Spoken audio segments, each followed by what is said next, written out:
Welcome to episode 13 of Little Bobbins Knits. My name is Dani and you can find me on Ravelry and Instagram as Little Bobbins. You can find show notes for the podcast at littlebobbins.co.uk and our Ravelry group can be found by searching Little Bobbins Knits. It'd be so lovely if you came and joined. Thank you very much for being here today. I hope you've had a lovely Christmas and New Year if there are things that you celebrate. We had a few weeks away from podcasting because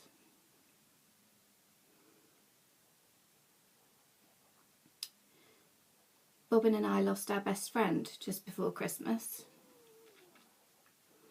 And I think that's all I can say. So I just wanted to say a big thank you for everyone who's been in touch over the last few weeks. It's been really lovely to be reminded of how kind people can be. So thank you. So today I've got some whips to show you, some finished objects and some lovely things. So I think we'll just get into it. You go there, Bob. So my first work in progress,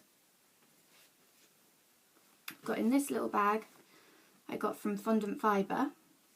I got this one and a larger one in the same fabric, and I just thought the fabric was so cute. It's a sort of upholstery weight fabric, so it's a bit stronger, a bit sturdier.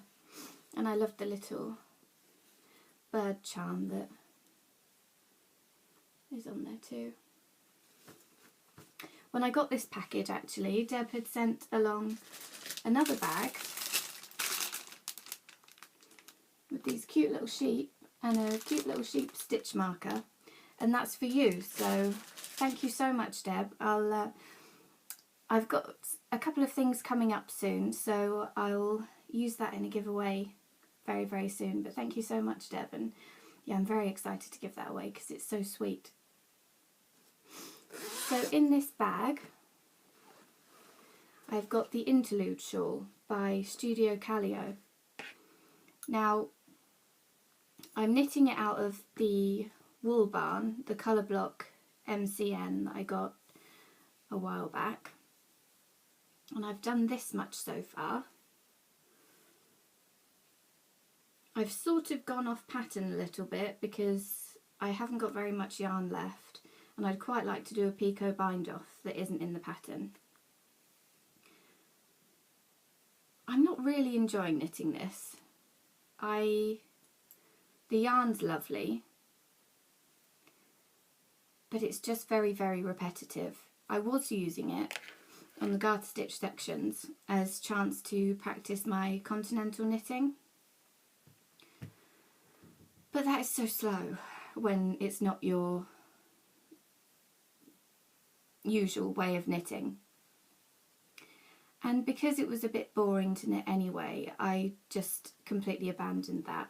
And it got a bit fiddly around the yarn overs and knit two togethers section to make this mesh. So I got as far as the grey and then had to abandon continental because I just want this done. I think I'll try, and because this is for a deadline, because it's for Mum's birthday, which is on Thursday. So I just couldn't be doing with the faff of a different way of knitting on this project. So I'm knitting this on my High Sharps interchangeables, which are my favourite needles. And I'm using a 3.75mm or a US 5. And I kind of wish that I had used a larger size.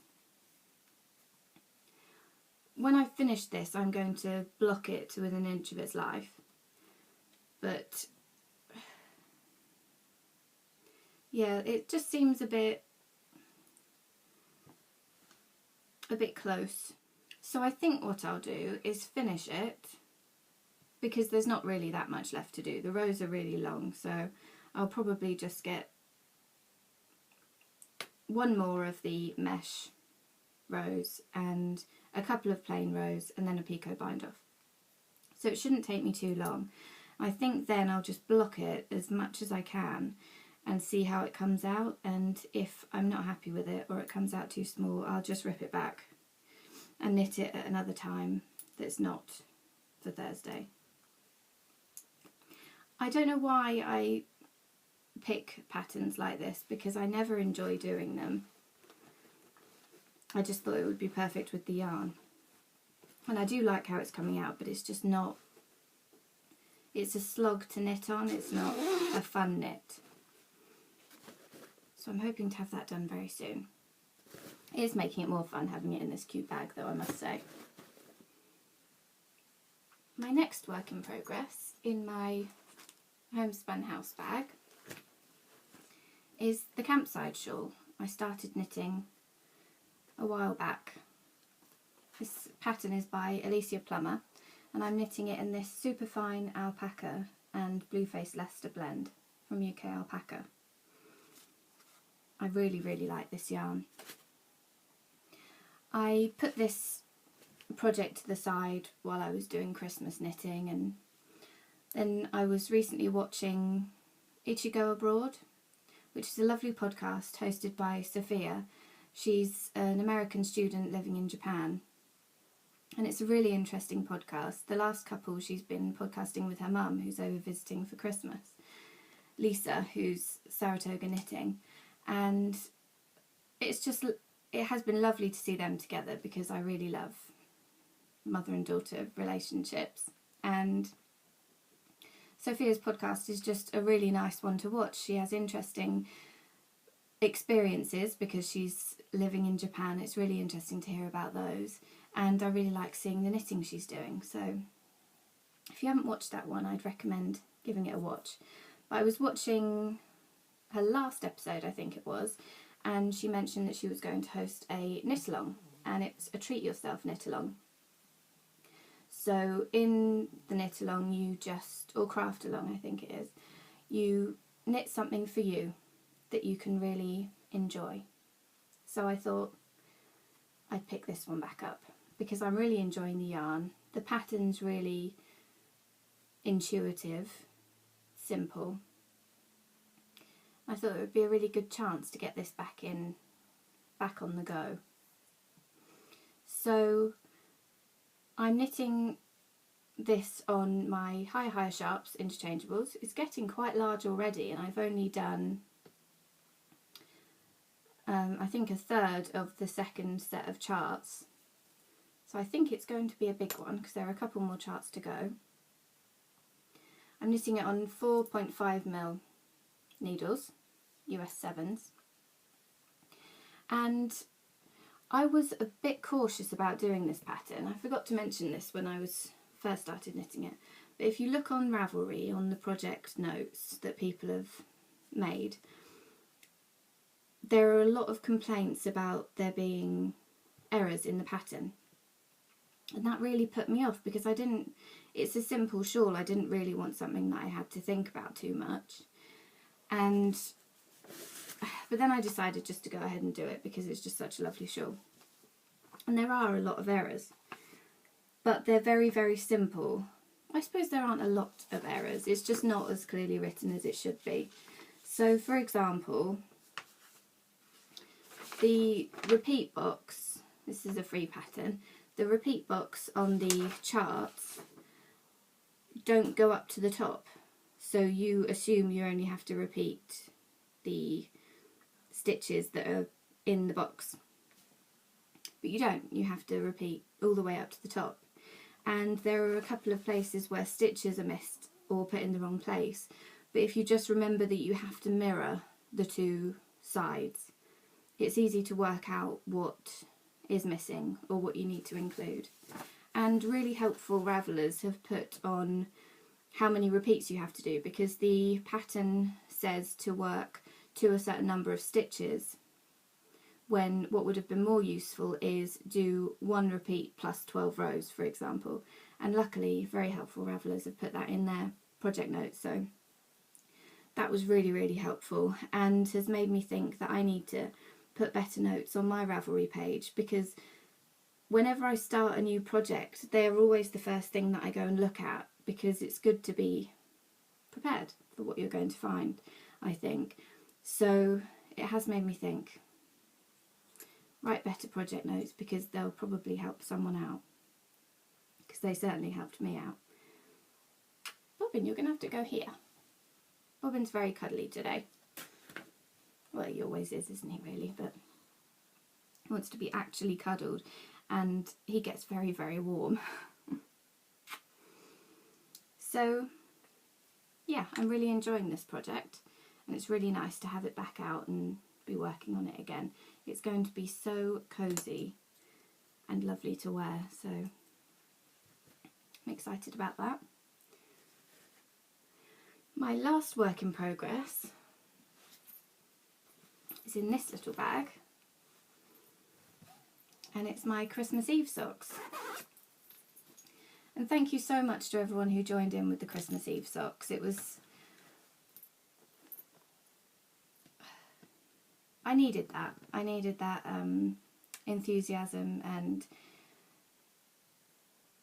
encouragement for people to come back, because I had a bit of time off knitting altogether, and these got me started knitting again. So thank you everyone who was sharing your socks on Instagram and Ravelry. It was really lovely. So I bought some yarn from Twisted Limone. It's my first time trying Twisted Limone, and I was drawn to the colours because I thought they were slightly Christmassy, but not massively Christmassy.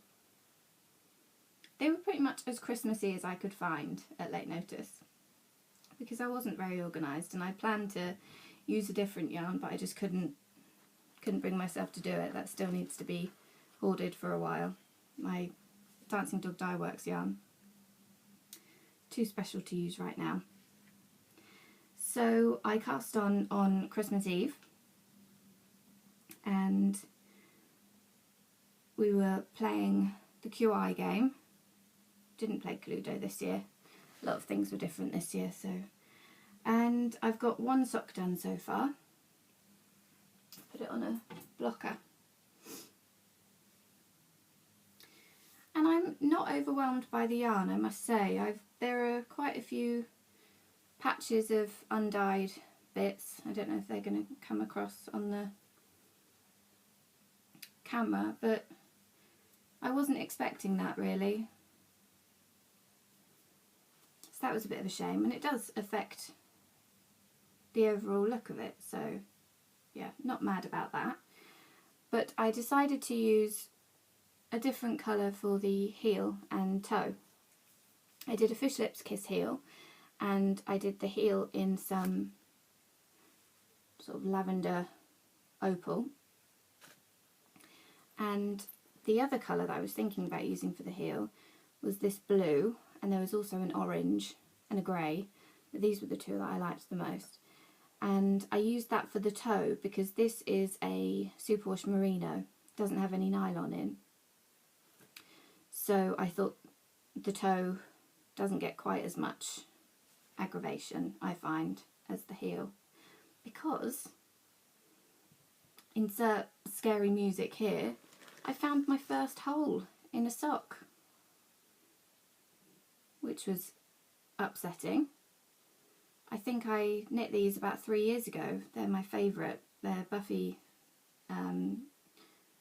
Buffy in Juno Fibre, no, that's not right. Juno Fibre Arts in the Buffy sock in tan speckle. And I love these socks.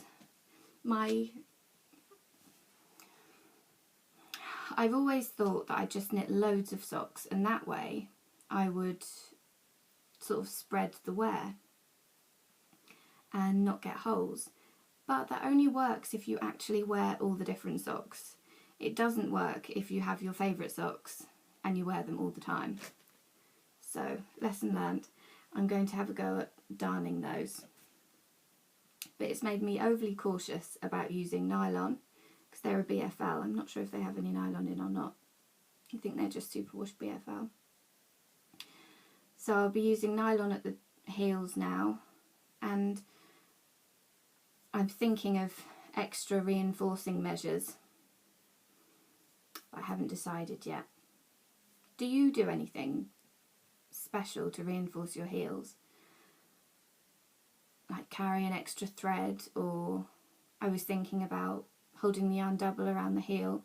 Usually I'll do a heel flap and gusset, and I like a eye of partridge heel or a slip stitch heel because they're a bit stronger.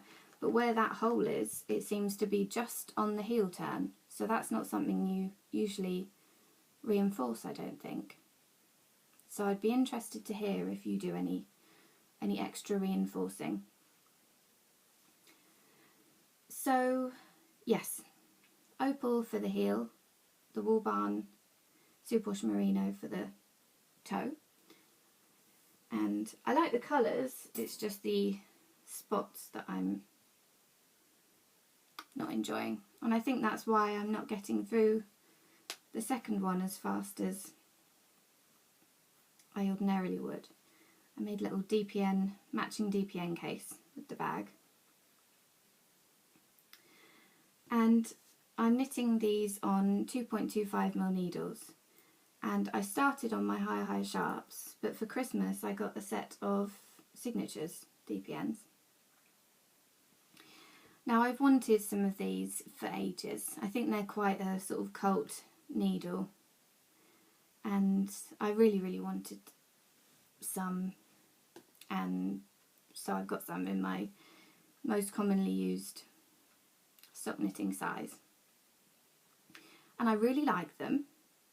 They're very nice. I like the sharp tips, they've got a nice feel to them, but they're not amazing. I don't know. I really like them, but my higher sharps, which are a fraction of the price, they do as good, if not better, a job, I think. Like I said, I like the sharp tips, but you have an engraved part with the size on, and I can feel that when I'm knitting. I can feel it on the stitches, and there's a sort of ribbed texture to the needle, and I can feel that drag a little bit. So I'm really pleased I have a set because I've wanted them for ages, and it's lovely to try new needles. That is one of my favourite things to do, and I know I'll use them a lot, but they're not loads better than the hires. I think hires are still my favourite because they're so smooth. My stitches are so uniform with the hires. The tips are nice and sharp with those as well. So it's interesting because I did expect to be in love with them and need to stock up, which would have been just a horrifyingly expensive thing to do. So yeah, hires are still my favourite, but they're lovely, and I love the colour and all of that. So yeah, they're my Christmas Eve socks. And do go and have a look in the group and on the hashtag LBK Christmas Eve socks if you haven't already, because people have made just such lovely socks. It's been really nice that people have been sharing the process and sharing a little peek into their Christmases, and yeah, I've really enjoyed it. So thank you so much for joining in. So I have a few finished objects. Let's get them over here. Doesn't seem like many. I also knit a few dishcloths, but they've gone to people as presents already. So I showed you these on one of the last podcasts. These are the monkey socks by Cookie A. They're knit in Sarah's Texture Craft Sparkle Sock in the Woodland Rose colourway. I'm really pleased with how these came out. The monkey socks are just such a pretty pattern. I love variegated yarns with the Eye of Partridge heel, which isn't actually in the pattern, it's just a plain heel, but I like adding it in because it just looks so beautiful in these yarns. So I have two of those. They're for Mum's birthday as well, so really good to have those finished. And I also finished these ones, which I showed you on the last podcast.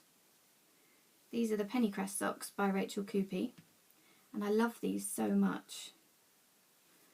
I think they're so pretty. I've knit them in Regia Angora Merino, so they're very, very soft. And I'm a complete convert to white socks now. They're just so lovely and clean and crisp and pretty. And this pattern was just great to knit. I don't know if you can see it very well, but it's a really, really easy pattern for how effective it looks. I guess like the monkey socks as well, that's a very easy pattern for how effective it looks. But I definitely would like to knit those again. I think it's an 8-row pattern. The socks are mirrored. I don't know if you can really tell. I can't quite tell that. But it's an 8-row pattern and every other row is a knit row. So they're really not complicated at all. And they're just so pretty. So I'd like to knit myself a pair, I think.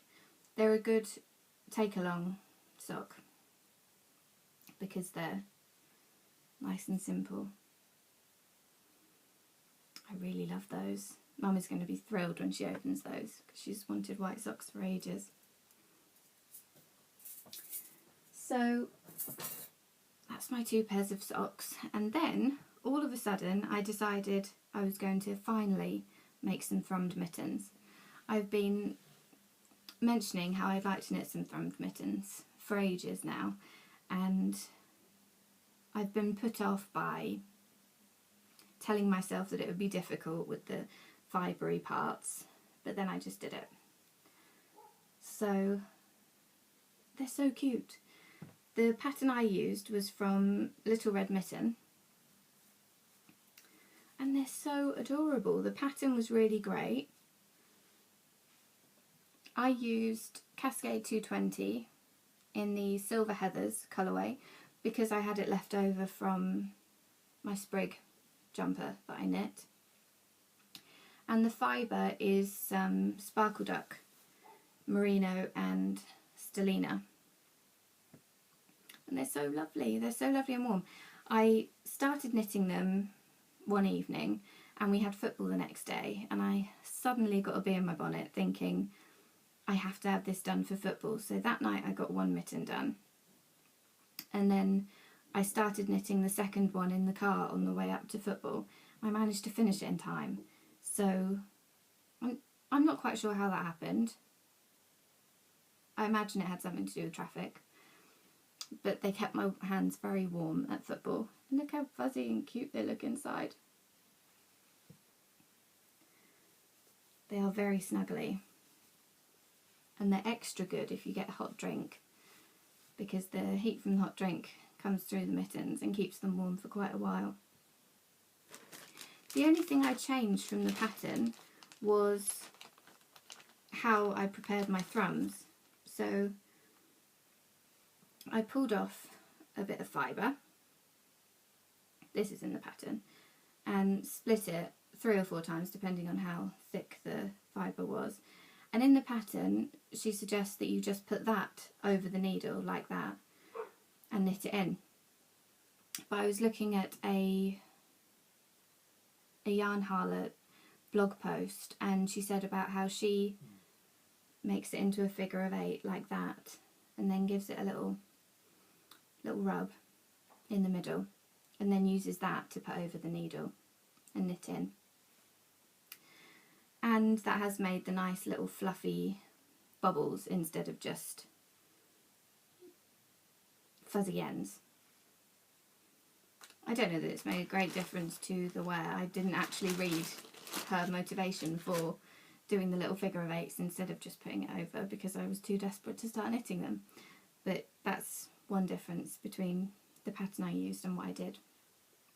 But I love them, and Mum really wants a pair now, so I have to knit her some. They're very cosy. So I have some lovely things to show you. I did a mini swap with Sarah, who is Love Sockwool on Ravelry and Instagram. She has a Etsy shop where she sells bags that she's made, and they're so lovely. I covet them highly. So we had a mini skein swap, and I received the ones from her, and they're so pretty. I'm so excited to get back to my blanket. I haven't managed it yet because I follow Deb, who is Tink Hickman, on Instagram.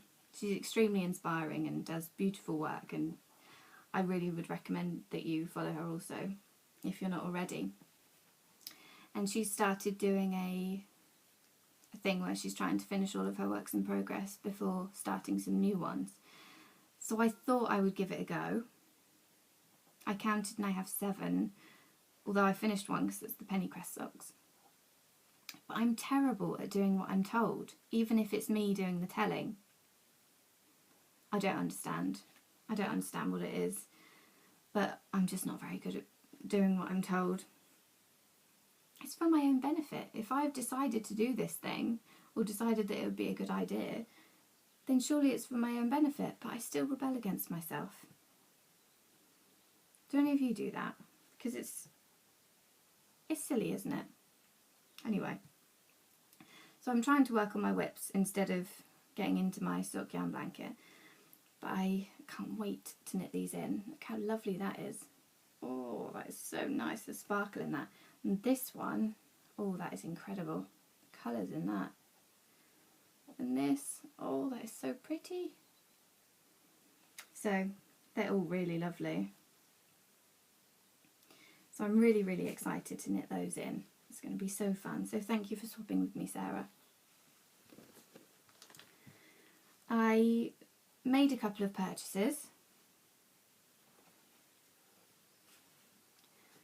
I haven't tried Nicole C. Mendes yarn before, but she's in my Etsy favourites, and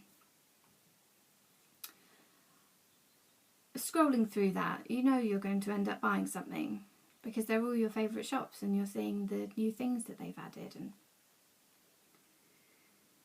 so I couldn't resist this. Now, Nicole doesn't have repeatable colourways for her self-striping, so they're just one-offs, or she might do a batch of them, but you can't request them, I don't think. So it doesn't have a name, it just has a number. But I thought that was so pretty. The pinks and teals, and there's all sorts of pink in there as well. It's salmon pink and magenta, and really nice. And that came, and I was so taken with it that I went and had another look in her shop and found this one. And that one's got some sections of beige and brown and purple. Oh, Bobbin's got his claw stuck. So I'm very excited to knit these up. They're self-striping. I don't really knit that much self-striping, but I seem to be quite taken with it lately. My Twisted Limone Christmas Eve socks, and now these two. I've got some lovely Eden yarns in my stash that I can't bear to use yet, and a lovely ball from the Wool Barn that I can't seem to use yet. So I think they're ones that I save because they're a little bit more expensive than variegated because of the amount of work that goes into warping them up and things. So yeah, I think I save them because of that. Can't see it past the fluffy dog ear. What are you doing, Bob? So yes, excited about those. I thought I would show you a couple of things I got for Christmas that aren't yarn this week, and then show you yarn next week. So one of the things I got was this. Don't know how I'm going to show you with Bobbin standing right there. What are you doing, little Bobs? I got this bag. It's from Namaste. Unicorn not included. I added that one. But this is a Harlow bag by Namaste. And I heard about these bags because they're specifically designed as knitting bags. There's all sorts of different pockets. It's fantastic. There's pockets here and there's pockets that hold drink bottles, and I usually have an umbrella in the other side, and these front pockets, and then one in the back, and then inside there are lots of pockets as well. So I was interested in this bag because it's designed as a knitting bag, but also I don't use leather or buy any leather products or anything, so the fact that it's consciously animal friendly was really appealing to me as well, because usually if you're buying a not leather bag, it's just not leather because it's cheap. So it was nice to have one that was conscious about not being leather. And it's really, really lovely. I haven't ever seen them in person before, so when I saw the picture I wasn't sure, because it looked a bit shiny and like it might not be the nicest quality or something. But I was so happy when I got it because it's really, really lovely. Lovelier than it looks in the pictures, and probably lovelier than it showed up on the screen, because you probably got some shine from it too, because I've got a big light there. So yeah, that was one of my presents, and I'm excited to sort of get into that bag a bit more. Fill it up with my stuff and get it being used, and it's very handy. I like the pockets. Oh, Bobbin's just so cuddly. So that's one of the things. Oh, and I've seen in the Ravelry, on the Ravelry board, what you'd like to see on the podcast. A couple of people have asked to hear about Bobbin and his story, so I'll tell you about that in another podcast. It's very precious, aren't you, Bob? It's lovely that you're interested in Bobbin, because I was really conscious when I first started podcasting. I imagine some people will get annoyed with this little fluffy lump wandering in and out of the screen and periodically asking for cuddles, but he's very, very important to me, so he's going to be here, and I'm really, really pleased that a lot of you are happy with that and like seeing him. Oh, because he's so precious. Good boy.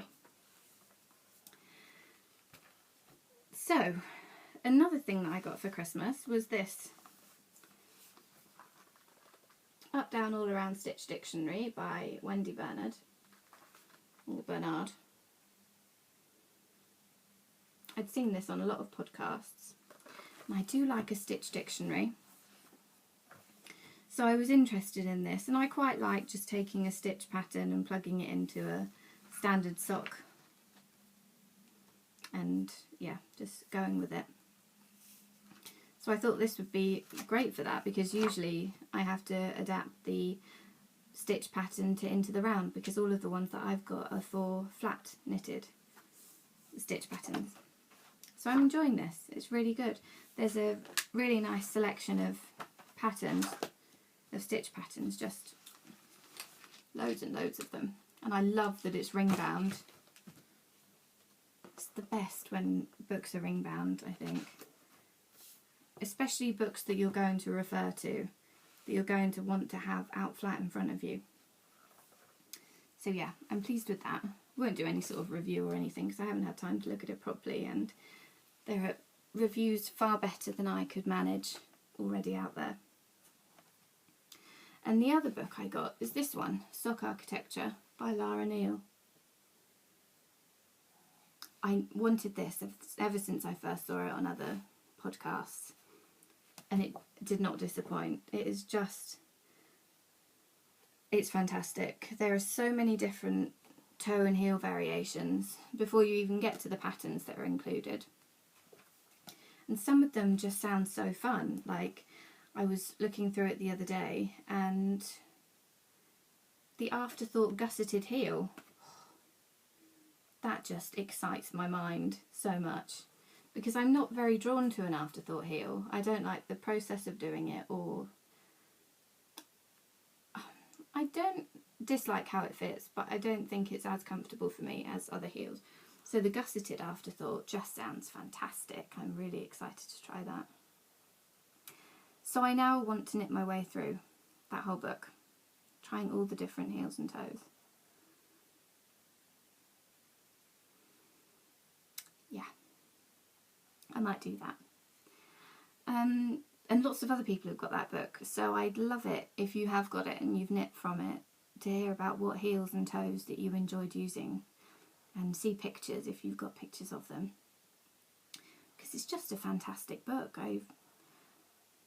It's the book that I've been looking for, really, because I do like trying all the different heel and toe variations, heels mostly, but yeah, I've got a couple of books with a few different heels in, but that one is just incredible. I think it says if you knit all variations, all possible variations in the book, you could spend 8 years knitting all of the possibilities. So exciting. I like that. So yes, they're my non-yarny Christmas presents, but still knitting related. So I'll show you some yarn Christmas presents next week, because I'm planning on not buying any yarn, like everyone is saying at this time of year, I think. But I think my goal for this year is not to not buy yarn, because I've already told you how I will rebel against myself if I make that sort of rule. It just would be completely pointless. But I'd quite like to think about my stash first. So if I find a pattern that I'd like to knit, I'd quite like to look in my stash, make sure I haven't got anything that would be appropriate before buying new yarn. Because I've got lovely things in my stash that I would really like to use, and I know I mentioned in the last episode how I kind of don't like to use them because they're a bit of a security blanket. But I am always getting new yarn at the moment, so at the moment I think I should try and knit with stash a bit more. And I think I would like to take that into patterns as well, because I've got some lovely patterns in my pattern library. I have 2 very kind gifts, so thank you very much to the very kind people who gave me pattern gifts. I'll mention those when I come to knit them, which will be soon hopefully, because they're very, very lovely patterns. But yeah, I have lovely patterns in my pattern library, and I tend to buy them and then they'll sit there for a good long while because I'll get seduced by another pattern and then immediately have to knit that. So I'd like to knit from my pattern library a bit more, and I think I've got about 8 jumpers in my queue that I'd really like to knit. Yeah, I was thinking about it the other day. I'm going to write down all the patterns that I want to knit. I won't be able to knit all of those things in a year. So I don't need to keep on finding new ones to knit, do I? And as for knitting from your stash, I do think that your tastes change. Mine certainly do. So while I still love the yarn that I've got in my stash, it'd be good to knit with them before my tastes change and they don't seem as attractive. So yeah, that's my goal for this year. I'd love it if you shared your goals. I appreciate that you've probably shared them in other places, so you might not want to again, and that's completely fine. But if you would like to share, I'd love to hear about them.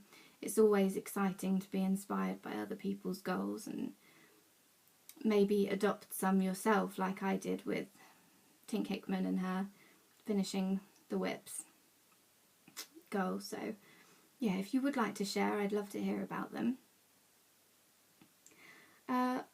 Up and coming, I'm very excited that Tilly Trout of the Tilly Trout Knits podcast is starting a knit along for a tea cosy knit along. I think it starts on the 12th, and I'm really excited to join in with that because I have a teapot with no cosy. It needs to be cozied. So I've been having a look at patterns, so I'm not entirely sure which one I'm going to knit, I was thinking of making a thrummed tea cosy, because my tea cozies have to be, I love all of the fancy ones, but they have to work for me. And I've knit a couple of tea cozies before. They've been the traditional ones with the, do you know what this means? With the bumpy bits, so it's sort of double layered and the air can get caught in the bumpy bits. I'll put a link to it in the show notes. But that is a fantastic tea cosy. It keeps the pot warm for about 4 hours or something incredible. Like properly hot as well, not just warm. So I love that tea cosy. I was thinking a thrum tea cosy might do the same sort of job. So I'm still having a think. But I love some of the tea cosies. You should go and have a look at the thread in Trout Mail, which is Tilly Trout's Knits Ravelry group. Some of the tea cosy patterns that people have found are just fantastic. They're so fun. So I'm excited to start that. And so I think that's it. So this week I'll be finishing off Mum's present. I'll be darning my sad little sock. I think with something completely different like this. Do some visible mending. So thank you so much for being here today.